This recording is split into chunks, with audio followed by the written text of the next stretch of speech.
Imagine Texas in the 1850s. It's a rural island. If you're a cotton farmer in central Texas, getting your crop to the coast of Galveston means weeks of mud, ox carts, and broken wagons. It was slow, expensive, and kept Texas small. But then came the Iron Horse. Between 1870 and 1900, Texas underwent a total transformation. We didn't just add tracks, we built an industrial power. Today, we're looking at how railroads didn't just move Texas, they owned it.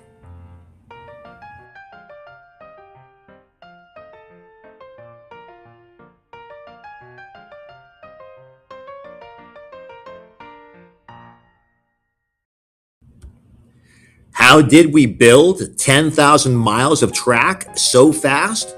Simple. The land grant system. The Texas government was land rich, but cash poor. So they made a deal with private railroad companies. For every 1 mile of track a company built, Texas gave them 16 sections of state land. That's over 10,000 acres of free land for every single mile of track laid. This created a massive cycle of wealth for the railroad companies.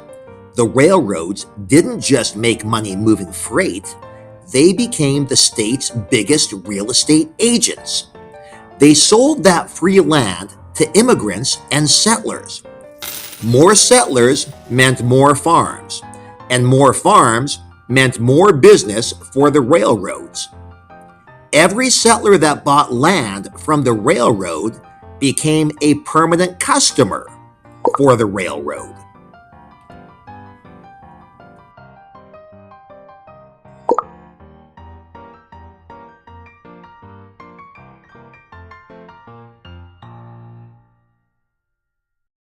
But there was a dark side to this golden age.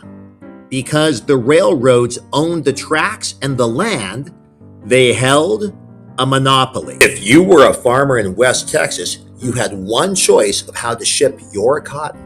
The railroad knew this. They started charging unfair rates, high prices that sucked the profit right out of the farmers' pockets.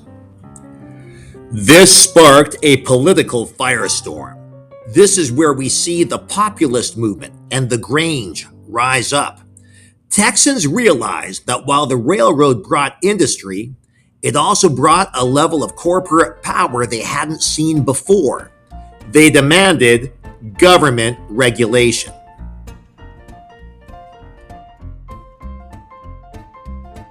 In 1891, the people got their wish. Governor James Hogg pushed through a massive change: the creation of the Texas Railroad Commission.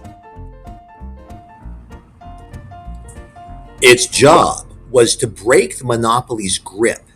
It set fair prices and stopped the railroads from picking favorites. This was a turning point in Texas history, the moment the state government stepped in to protect the small businessman and the farmer from industrial giants. With regulation, the boom continued. The rails brought barbed wire, which ended the open range and turned the beef market away from cattle drives and towards industrial ranching. It pushed development into West Texas. Dry plains became commercial farming hubs for wheat and cotton. Cattle ranching in the dusty West was now viable and profitable, with cattle drives now being unnecessary. The rails brought the windmills that operated the wells in West Texas. The dry West now had water. Texas was no longer a collection of isolated farms. It was an interconnected urban state.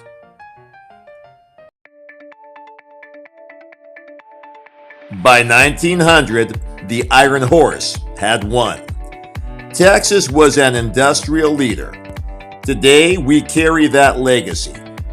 Texas still has more rail mileage than any other state. We move the world's petrochemicals, tech, and food on these same routes. And looking forward, the Texas Triangle.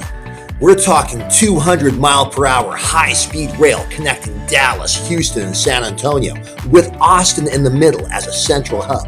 The major metros of Texas will be linked, creating economies that are even more significant and catalyzing development throughout the Texas Triangle. From the 1850s General Sherman steam engine to the 2030s bullet train, the rails are the pulse of Texas.